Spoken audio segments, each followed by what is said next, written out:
Әлихан Бөкейханов атындағы орта мектебі информатика пәні мұғалімі Қайнарбаев Асқар Жұмағалиевич. Бүгінгі сабақтың тақырыбы тармақталу алгоритмдерін программалау. Сабақтың мақсаты оқушыларға тармақталу алгоритм блок схема түрінде, алгоритм тілінде және Лазарус программалау тілінде жазуға үйрету. Тармақталу алгоритміне есеп шығару арқылы ойлау қабілеттерін дамыту. Оқушыларды программалық сауаттылыққа өзара бірлесіп жұмыс жасауға тәрбиелеу. Сабақта қол жеткізетін оқу мақсаттары. Барлық оқушылар Лазарус программалау тілінде тармақталу алгоритмдері сипаттау үшін if операторы қолданылатынын біледі. Екінші, оқушылардың басым бөлігі Лазарус программалау тілінде тармақталу алгоритмдері сипаттау үшін if операторының қолданылуы мен шартты оператордың толық және толық емес формаларын үйренеді. Үшінші, кейбір оқушылар Лазарус программалау тілінде тармақталу алгоритмдерді сипаттау үшін if операторының қолданылуымен шартты оператордың толық және толық емес формаларын пайдаланып есептерге программаларын құруды үйренеді. Бағалау критерийі.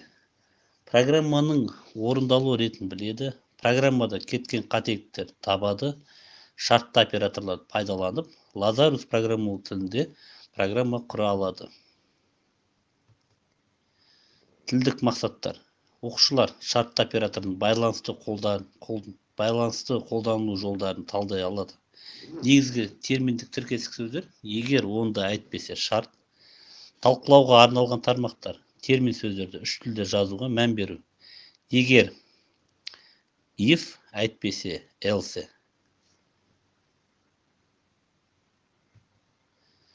Енді оқушылар өткен сабақты қайталайық. Алгоритмнің неше түрі бар? Алгоритмнің үш түрі бар: сызықтық, тармақталу, қайталанбалы, яғни циклдік. Екінші, қандай алгоритмді сызықтық деп айтамыз? Әрекеттердің тізбектей орындалуын сипаттайтын алгоритм. Үшінші, қандай алгоритмді тармақталу деп айтамыз? Егер алгоритм қадамдардың тізбектеле орындалуы қандай да бір шартқа тәуелді өзгеретін болса, ондай алгоритмді тармақталушы алгоритм деп айтамыз. Төртінші, қандай алгоритмді қайталанбалы, циклдік деп айтамыз? Егер алгоритмнің бірнеше рет қайталануын циклдік алгоритм деп айтамыз. Тармақталу алгоритмі мына бір үш шартты қарастырып көрейік. Тармақталу алгоритмде қандай түйінді сөздерді қолданамыз? Егер шарт, онда бірінші серия, әйтпесе екінші серия. Екінші кезең.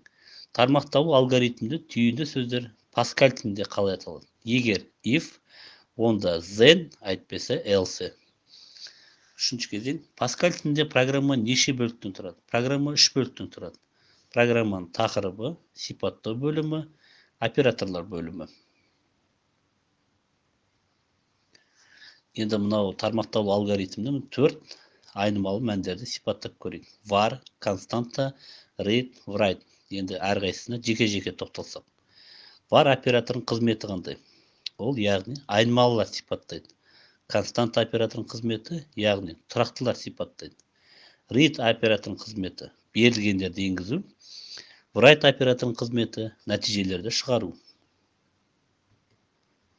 Енді мынау есепті шығарып көрейік. Математикалық теңдік берілген. Міне y тең x қосу 2. Егер x кіші болса 3-тен 5x, егер x үлкен немесе тең болса 2-ге. Және екінші мысал. F тең x қосу 4x қосу 5. Егер x кіші немесе тең болса 2-ге. Келесі. X квадрат қосу 2 бөлінген 1. Егер x үлкен болса 2-ден. Міне осы берілген математикалық есептерді алгоритмдік және программалық тілде шығарып көрейік. Міне қараймыз экранға. Функцияны мән есептеудің алгоритм. Міне алгоритм есептеу y-ті, аргумент нақты x, нәтиже y-ті нәтижесін табу керек. Басы енгізу керек x-ті. Егер x кіші болса 3-тен, онда y тең x қосу 3. Әйтпесе y тең 5 көбейту x. міне алгоритм бітті. Шығару керек y. Сонымен алгоритм соңы. Екінші есеп тура осындай.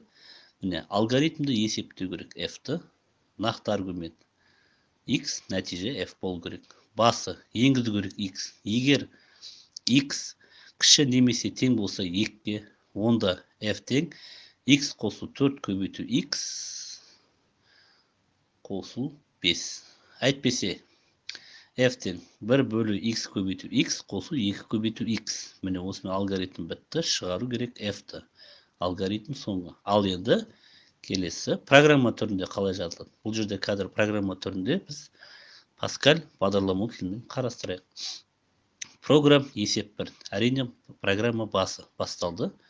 Одан кейін var айнымалылар бөліне x пен y-ті реал деп алдық. Нақты тип деп begin программа басталды. Read енгізу керек x-ті. Ал енді if әрине егер x кіші болса 3-тен then онда y тең x қосу 2. Else әйтпесе y тең 5 көбейту x.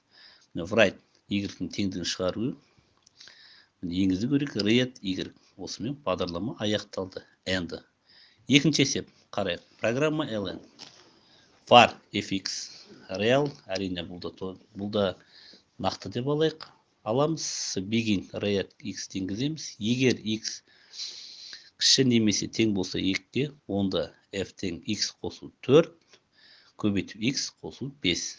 Else әйтпесе f тең 1 бөлінген x көбейту x қосу 2 көбейту x.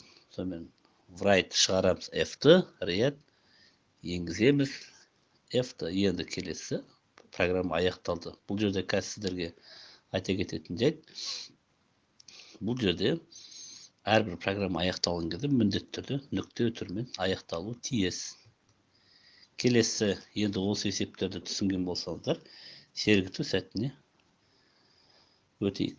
Мына жерде беріп тұр, қарапайым типке жататындар тап деді. Мына жерде жапырақтарда берілген сөздердің ішінде қарапайым типтерді табайық. Қарапайым типтерге нақты және бүтін типтер жатады. Ал қалғандары күрделі типтерге жатады. Ал енді мынау сіздерге тоже тапсырма. Тіркестік типке жататын асқабақтарды жина. Мына жерде берілген асқабақтарды жинау қажет міндетті түрде. Мынада да осындай нақты типке жатады асқабақтарды жинау керек. Берілген тапсырманы орындаймыз. Енді міне оқушыларды екі топқа бөліп, мына берілген есепті компьютермен жұмыс жасау керек. Келесі программалар үзінділер орындалғанды нәтижені анықтаңыздар дейді. Берілген осы екі топтағы дайын программаны, яғни сіздер компьютерде орындаңыздар. Енді міне осы сабақ түсінікті болса, мына берілген 7 сұраққа жауап берейік. Мына жерде алдыларыңызда экранда көріп тұрғандай, осы 7 сұраққа толығымен жауап беріңіздер. Кері байланыс. Енді мен кері байланысты былай алдым. Оқушылар 5 саусақтарын көрсету арқылы сабақты түсінгені және олардың ұғу деңгейін тексеру. Бірінші, 5 саусақ жоғары қарай болса, әрине мен түсіндім деген сөз. Егер 5 саусақ көлденең болса, онда мен түсінген деймін. Ал егер 5 саусақ төмен қарай болса, онда мен түсінбедім. Енді осы кері байланыс арқылы біз орындалған тапсырмалардың барлығын жиынтықпен балдық жүйеде бағалаймыз. 5, 8 бен 10 балдан жоғары болса, 4, 5 бен 7 балға дейін, 3, 2 мен 4 балға дейін. Назар қойып тыңдағандарыңызға рахмет. Қош сау болыңыздар.